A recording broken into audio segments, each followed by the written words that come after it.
Student, आज हम अगला टॉपिक करेंगे खटका। खटका ये शब्द वैसे हमारे लिए नया है। आज हम जो 4 टॉपिक छोटे-छोटे हैं वो करेंगे, वो सारी टेक्निक्स हैं। गायकी में जो टेक्निक्स लगती हैं, उन टेक्निक्स के बारे में हम पढ़ेंगे, जिसमें सबसे पहले है खटका।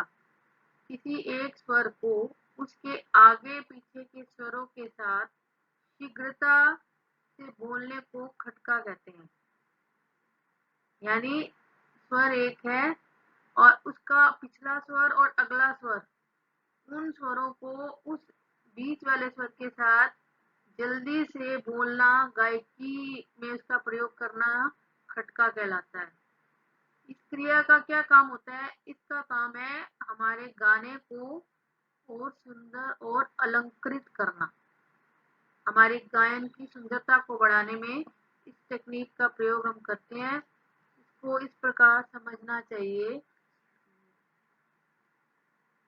माना कि हमें पंचम स्वर में खटका लेना है, तो इसके लिए हम पंचम स्वर बोलने से पहले उसके बगल वाले स्वरों में से, चाहे धैवत हो या मध्यम, यदि शीघ्रता पूर्वक उसका स्पर्श करके पंचम पर आ जाते हैं तो उस क्रिया को खटका कहते हैं।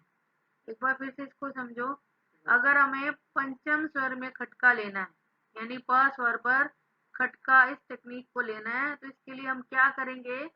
जो पंचम स्वर हम बोलेंगे, यानी जब पा स्वर गाएंगे, तो उसके जो बगल वाले यानी पा के बाद आता है धा, तो बगल वाले स्वरों में से चाहे धैवत हो या मध्यम, मतलब अगला स्वर लेंगे तो धा, पिछला स्वर लेंगे तो म, ये दोनों स्वर उसने कहा है। अगर हमें जल्दी से हम इनका स्पर्श करके पंचम पर आ जाते हैं, यानी कि हम पंचम स्वर को तो पूरा गाएंगे, लेकिन इन दोनों स्वरों का हम उनको छूते हुए, हल्का सा टच करते हुए इस पर आएंगे, तो इस क्रिया को हम खटका कहेंगे। खटका जो है वो प्राचीन गमक का ये प्रकार है। गमक भी आपके सिलेबस में है, हम आगे पढ़ेंगे गमक क्या होता है। वो भी एक प्रकार की टेक्निक है। इसके प्रयोग में से किसी भी रचना की सौंदर्य वृद्धि होती है। जैसे अभी मैंने ऊपर बताया कि इस टेक्निक को प्रयोग करने से हमारी जो गायकी है, एक हम सिंपल सरल गायकी गाते हैं, और एक गायकी में जब हम टेक्निक का प्रयोग करते हैं तो उससे हमारी गायकी की सुंदरता जो है वो बढ़ती है। इसको लिखने का तरीका इस प्रकार से आपकी बुक में लिखा हुआ है, आप देख सकते हैं। प स्वर को ब्रैकेट में लिखा हुआ है, यानी अगर इस तरह से ब्रैकेट में लिखा हो तो ये उसको चिन्हित करता है कि इस स्वर पर हम खटका लगाएंगे, यानी इसमें पा मा धा पा, मतलब इस स्वर से आगे और पीछे दोनों स्वरों का प्रयोग करके हम इस स्वर तक पहुंचेंगे। तो ये था खटका। आप सबको क्लियर हो गया होगा।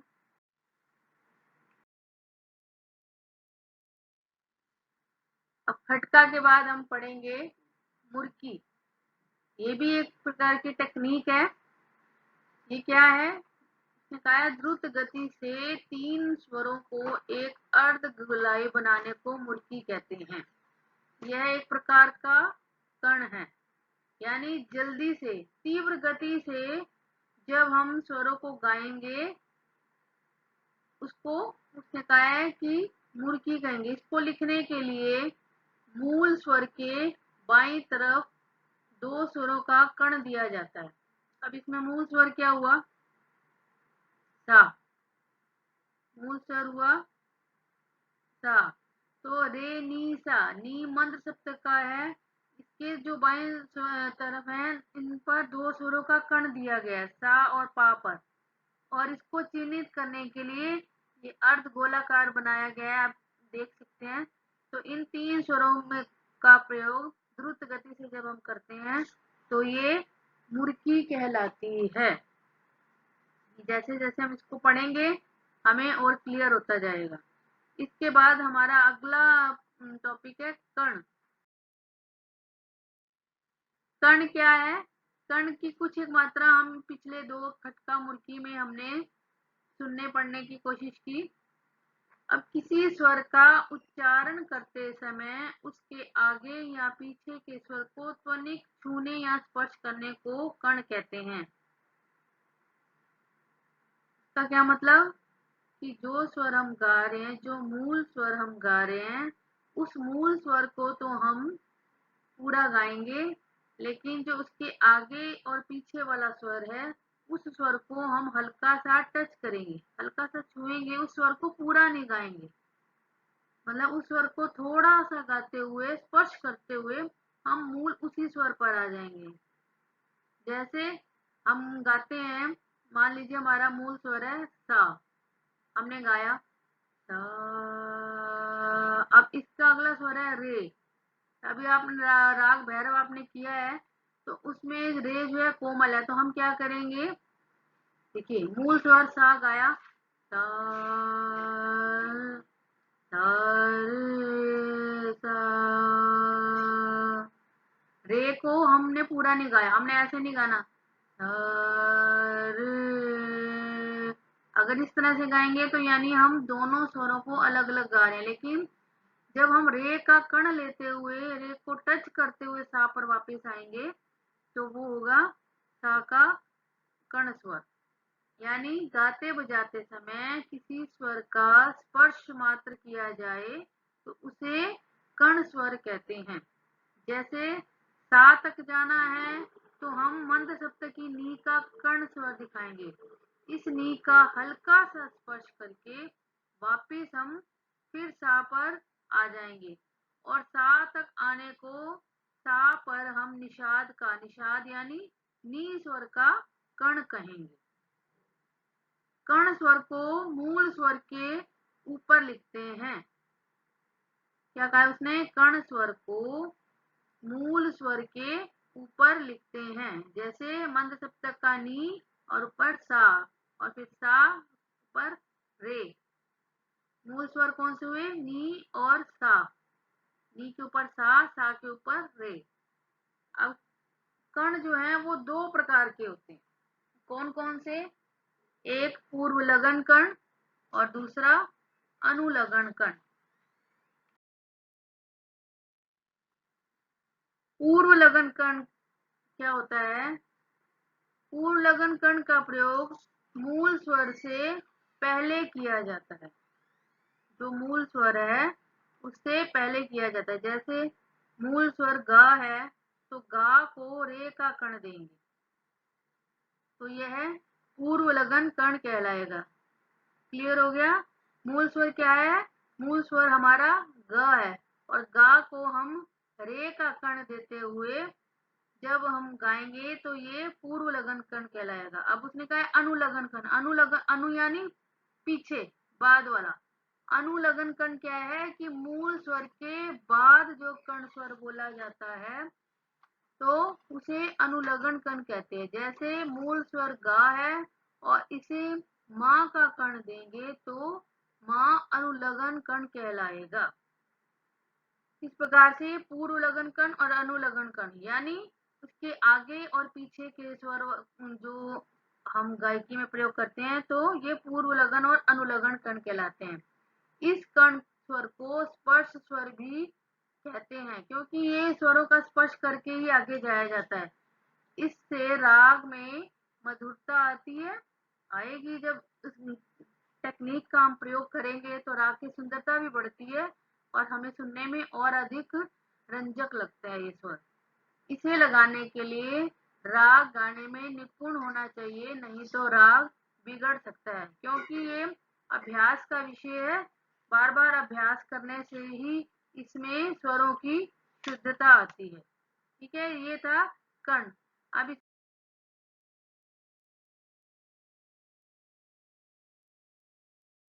टेक्निक है, इसको भी हमने इस टेक्निक का प्रयोग वैसे वादन में होता है, अधिकतर वादन में ही होता है मूल रूप से इसका प्रयोग, को भी पढ़ेंगे हम। किसी भी स्वर से 2, 3 या 4 स्वर तक आगे या पीछे कोमलता सहित ध्वनि को बिना खंडित किए उच्चारण करने या गाने बजाने को मींड कहते हैं।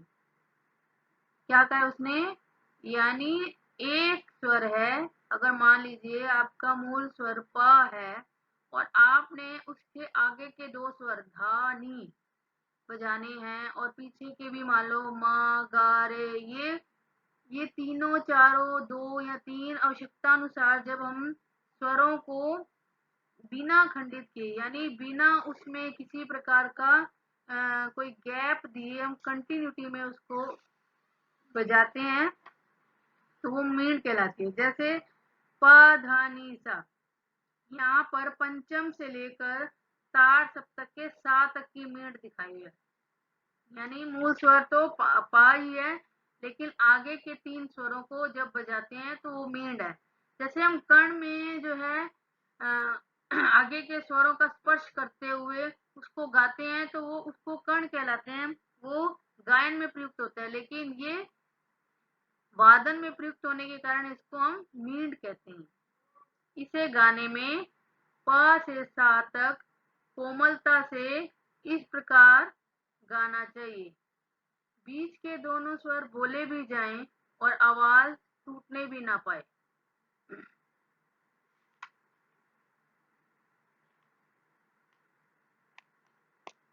उसने कहा कि अगर इसको गाने की आवश्यकता पड़े तो उसी प्रकार से गाना है इसको, जैसे हमने कर्ण स्वर को गाते हुए हमारी आवाज बीच में से टूटनी नहीं चाहिए और इसमें एक निरंतरता, एक कंटिन्यूटी आनी चाहिए, तो हम इसका गायकी में प्रयोग कर सकते हैं।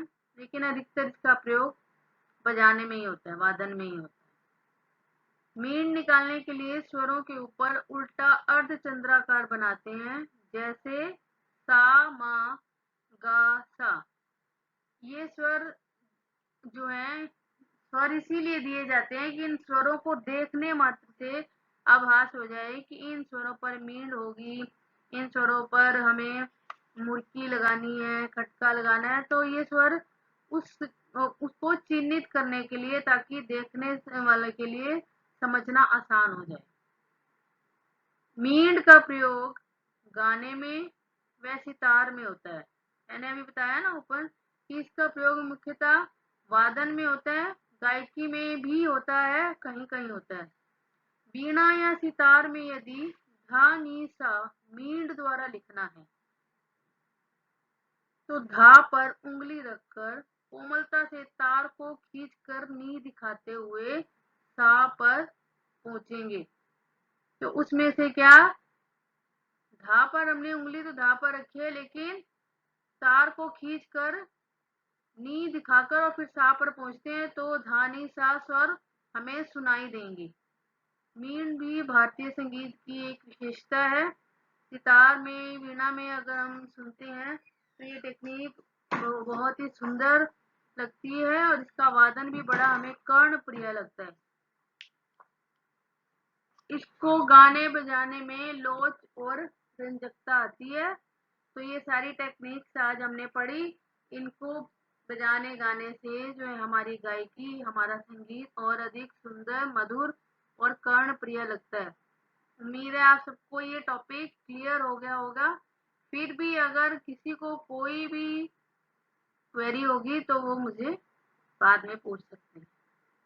धन्यवाद।